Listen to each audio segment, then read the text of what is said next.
తమిళనాడు అనగానే చాలా మందికి మురుగన్ అనే గుర్తొస్తుంది. ఎందుకంటే తమిళనాడులో సుబ్రహ్మణ్యేశ్వర స్వామిని ఎంతో భక్తితో కొలుచుకుంటారు కాబట్టి. అలాగే చాలా మహిమగల దేవాలయాలన్నీ తమిళనాడులోనే కొలువై ఉన్నాయని చెప్పుకోవాలి. అయినా తమిళనాడులో ఎన్నెన్నో ప్రసిద్ధి చెందిన దేవాలయాలు ఉన్నా కేవలం మనం మురుగన్ అనే ఎక్కువగా వింటూ ఉంటాం. అసలు అంత గొప్ప మహిమ నిజంగా మురుగన్ కి ఉందా? మనకు తెలియని ఎన్నో వింతలలో ఈ కథ కూడా ఒకటి. తిరుచెందూర్ ఆలయం దగ్గర సునామీ కూడా వెనక్కి వెళ్లిపోయిన సందర్భం 2004లో జరిగింది. ఇప్పుడు నేను చెప్పే ఈ కథ ఒక యథార్థ సంఘటన. ఆ సంఘటన ఏంటో, దాని వెనుక ఉన్న కథ ఏంటో ఈ వీడియోలో పూర్తిగా తెలుసుకుందాం. తమిళనాడులోని తిరుచెందూర్ ఆలయం దగ్గర బ్రిటిష్ వారు ప్రజలపై దాడి చేసి మన సంపదను, విలువైన వస్తువులను తీసుకొని బ్రిటన్ కి సముద్ర మార్గం నుండి వెళదామని వారు దోచుకున్న సంపదను మొత్తం ఒక పడవలో పెట్టుకొని వెళ్తున్నారు.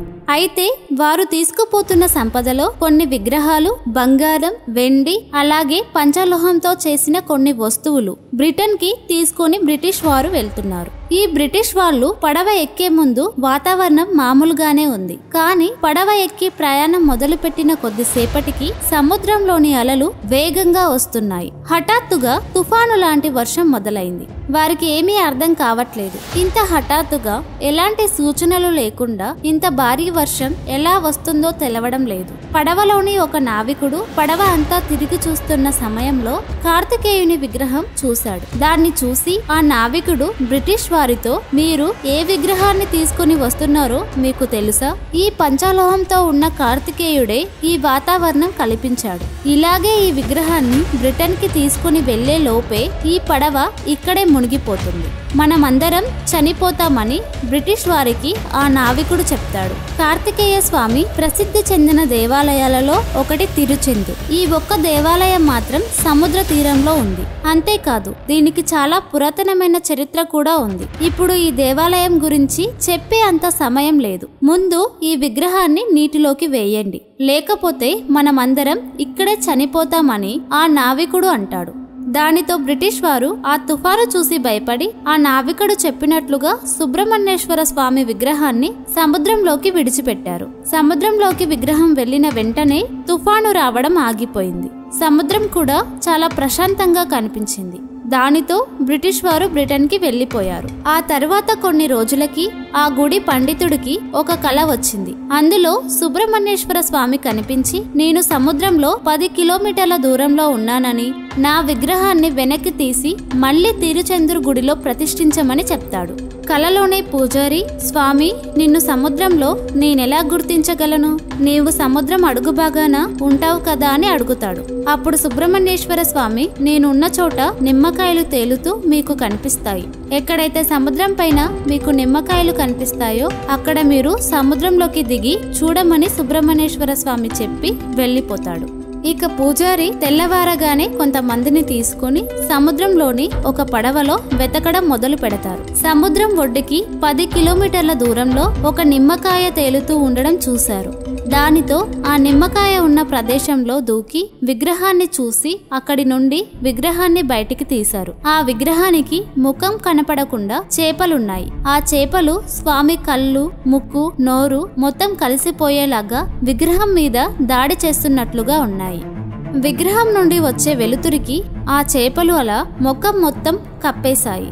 ఆ తర్వాత ఆ విగ్రహాన్ని పూజారి తీసుకుని వచ్చి తిరుచెందూర్ ఆలయంలో ప్రతిష్ఠించారు. ఇప్పటికీ ఆ విగ్రహం తిరుచెందూర్ దేవాలయంలో భక్తులకి దర్శనమిస్తూనే ఉంది. అంతేకాదు సుబ్రహ్మణ్యేశ్వర స్వామి విగ్రహాన్ని బయటికి తీసి ప్రతిష్ఠ చేసిన తర్వాత కూడా తిరువాయిదురై మఠంలో ఉండే దేశికామూర్తికి కూడా స్వామి కలలో కనిపించి తనకు 9 అంతస్తుల రాజగోపురం కట్టమని చెప్పాడంట.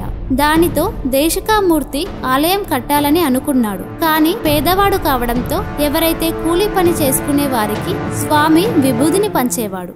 ఆ పనివారు కొద్ది దూరం వెళ్లేసరికి ఆ విభూది బంగారు బిళ్ళల్లాగా మారేది. దానితో ఆ కూలీ వాళ్ళు స్వేచ్ఛగా వచ్చి ఆలయం కట్టడానికి పనిచేసేవారు. అలా ఆలయం నిర్మించారు. అప్పటి నుండి స్వామివారి విభూదికి చాలా మహిమ ఉందని అందరూ భావిస్తారు. ఆ విభూదిని ఇంట్లో ఉంచిన, నుదుటి పైన ధరించిన ఆపదలు, అనారోగ్యాలు పోతాయని భక్తుల నమ్మకం.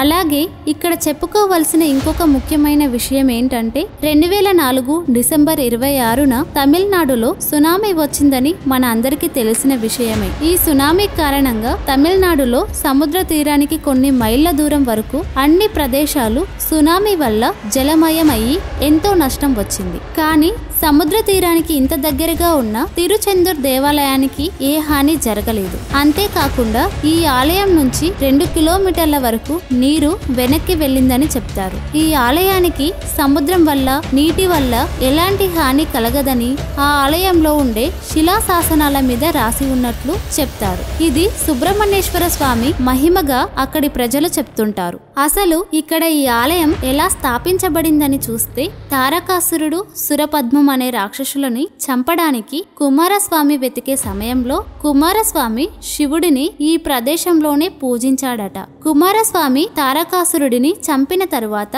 సురపద్మం అనే రాక్షసుడు ఈ ఆలయంలోని మర్రి చెట్టుగా ఉన్నాడు. అది తెలుసుకున్న కుమారస్వామి ఆ మర్రి చెట్టును 2 భాగాలుగా ముక్కలు చేశాడు. చివరి క్షణాలలో అసురుడు కోరిన కోరిక వల్ల ఆ మర్రి చెట్టు 2 భాగాలుగా, ఒకటి నెమలిగా, ఇంకో భాగం కోడిగా ఏర్పడ్డాయి. దానితో కుమారస్వామి వాటిని వాహనాలుగా చేసుకున్నాడు.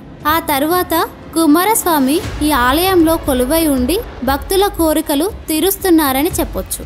తిరుచెందూర్ ఒక్క ఆలయమే కాదు, సుబ్రహ్మణ్యేశ్వర స్వామికి చెందిన మహిమగల దేవాలయాలు చాలా ఉన్నాయి. అందులో స్వయంగా స్వామిని వెలిసిన దేవాలయాలు 7 ఉన్నాయి. అందులో ఒకటి తిరుచెందూర్. కార్తికేయుడు గురించి మీకు మరిన్ని వీడియోస్ కావాలనిపిస్తే కామెంట్ బాక్స్ లో నాకు తెలియజేయండి. ఈ వీడియో గనుక మీకు నచ్చినట్లయితే తప్పకుండా లైక్ చేసి షేర్ చేయండి. అలాగే ఇలాంటి మరిన్ని వీడియోస్ కోసం మన ఛానల్ని సబ్స్క్రైబ్ చేసి పక్కనే ఉన్న బెల్ ఐకాన్ని క్లిక్ చేయండి. ఇంత ఓపికగా చివరి వరకు నా వీడియోని చూస్తున్నందుకు ధన్యవాదాలు.